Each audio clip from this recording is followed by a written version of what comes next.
Dans la consigne, on cherche le ratio poisson rouge, poisson bleu. Les poissons rouges sont écrits en premier en lettres dans le ratio.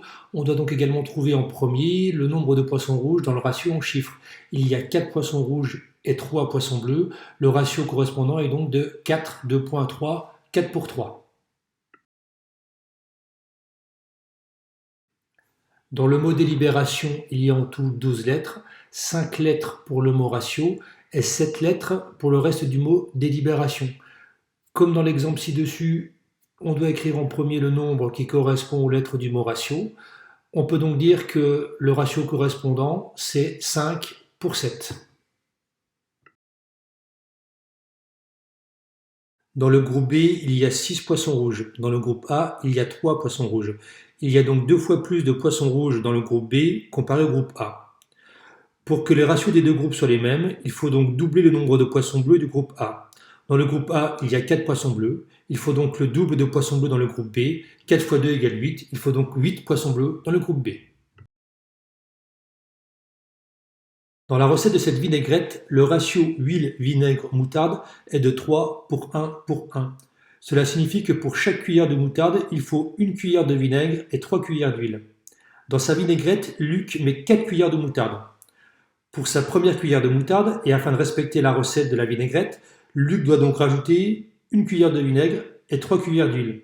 Et c'est pareil pour les deuxième, troisième et quatrième cuillères de moutarde ajoutées par Luc. En tout, Luc doit donc mettre 4 cuillères de vinaigre et 12 cuillères d'huile. Sur la figure, on constate qu'il y a 4 poissons rouges et 16 poissons bleus.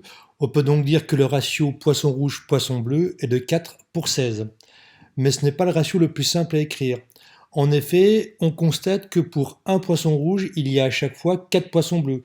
On peut distinguer sur la figure 4 colonnes avec pour chacune d'entre elles un poisson rouge en haut de colonne et dessous chaque poisson rouge 4 poissons bleus. On peut donc écrire plus simplement le ratio de cette figure. On peut donc dire que le ratio poisson rouge-poisson bleu est de 1 pour 4, un poisson rouge pour 4 poissons bleus. Il y a 4 chouettes et 7 oiseaux dans le groupe A. Pour ce groupe, le ratio chouette-oiseau est donc de 4 pour 7. Dans le groupe C, il y a 4 vers et 6 escargots. Le ratio vers-escargot de ce groupe est donc de 4 pour 6. Dans ces deux situations A et C, il y a le même plus petit nombre, le nombre 4. Par contre, l'autre plus grand nombre n'est pas le même. C'est 7 pour le groupe A et 6 pour le groupe C. Les ratios 4 pour 7 et 4 pour 6 de ces deux situations ne sont donc pas les mêmes.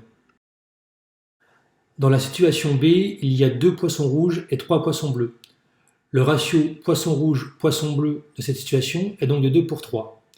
En comparant les situations B et C, on constate facilement qu'il y a 2 fois plus de vers que de poissons rouges et 2 fois plus d'escargots que de poissons bleus. Le ratio vers-escargot de 4 pour 6 est donc identique au ratio poisson rouge-poisson bleu de 2 pour 3 de la situation B. Dans cette question, on nous demande de comparer des proportions et pas de comparer des ratios. Ces deux notions sont certes liées mais différentes.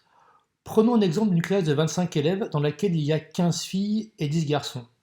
Le ratio filles-garçons de cette classe est de 15 pour 10, tandis que la proportion des filles est de 15/25e, 15 filles pour un total de 25 élèves, et celle des garçons est de 10/25e, 10 garçons pour un total de 25 élèves. Quand on parle de proportion, on se rapporte donc toujours à la totalité de l'ensemble, tandis que lorsque l'on parle de ratio, on compare les éléments de l'ensemble les uns par rapport aux autres. Dans cette question 7, on nous demande de comparer les proportions des poissons rouges dans les groupes A et B. Dans le groupe A, il y a 4 poissons rouges et 16 poissons bleus, cela fait donc un total de 20 poissons. Dans ce groupe A, la proportion de poissons rouges est donc de 4/20e. En simplifiant, on trouve 1/5.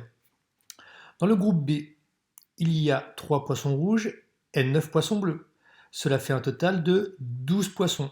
Dans ce groupe B, la proportion de poissons rouges est donc de 3/12e.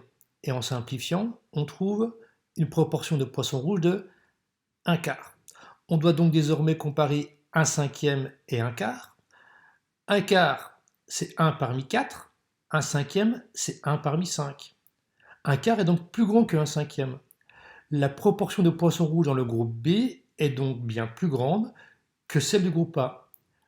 Par contre, effectivement, si on regarde le nombre de poissons rouges dans le groupe B, il y en a 3, et le nombre de poissons rouges dans le groupe A, il y en a 4. Le nombre de poissons rouges du groupe B est bien plus petit que le nombre de poissons rouges du groupe A, pourtant les proportions sont dans l'ordre inverse.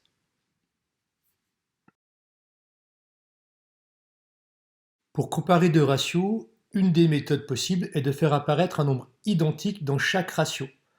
Ensuite, deux situations se présentent. Si les autres nombres de chacun des deux ratios sont les mêmes, alors les ratios sont identiques entre eux. Par contre, si les autres nombres, au moins un des deux ratios ne sont pas les mêmes, alors les ratios sont différents. Dans la question 8, on nous demande de comparer le ratio de la sauce de Anne et le ratio du mélange de Yann. Dans la sauce de Anne, il y a du yaourt et du concombre dans un ratio de 160 pour 50. Dans le mélange de Yann, il y a de l'huile et de l'essence. On va commencer par écrire le plus grand nombre dans le ratio de Yann comme pour le ratio de Anne. On va donc commencer par l'essence. On peut donc dire que le ratio du mélange essence-huile de Yann est de 10 pour 0,3. Et maintenant on compare les deux nombres des deux ratios. Le plus grand nombre dans l'un c'est 160 et dans l'autre c'est 10, ces deux nombres sont différents. Le plus petit nombre dans l'un c'est 50 et dans l'autre c'est 0,3. Ces deux plus petits nombres sont également différents. On ne peut donc pas comparer directement les ratios parce qu'il n'y a pas un nombre commun, ou le plus grand ou le plus petit dans les deux ratios. On va donc se débrouiller pour faire apparaître un nombre commun. J'ai décidé ici de faire apparaître le nombre 160 litres dans le ratio essence-huile de Yann parce qu'il était simple à trouver. Il suffit simplement de multiplier 10 litres par 16 pour trouver 160 litres. Et on va donc faire varier également dans les mêmes proportions la quantité d'huile du mélange de Yann. Et en multipliant 0,3 litres par 16, on obtient 4,8 litres. Et maintenant, on a deux ratios, 160 pour 50 pour la sauce de Anne et 160 pour 4,8 pour le mélange de Yann. On a bien un même nombre commun, le plus grand c'est 160, et deux autres nombres, le plus petit, 50 pour la sauce de Anne, 4,8 pour le mélange de Yann. On voit bien que ces deux nombres plus petits, 50 et 4,8, sont différents. On peut donc maintenant conclure facilement que les deux ratios, celui du mélange de Anne et celui du mélange de Yann, ne sont pas les mêmes.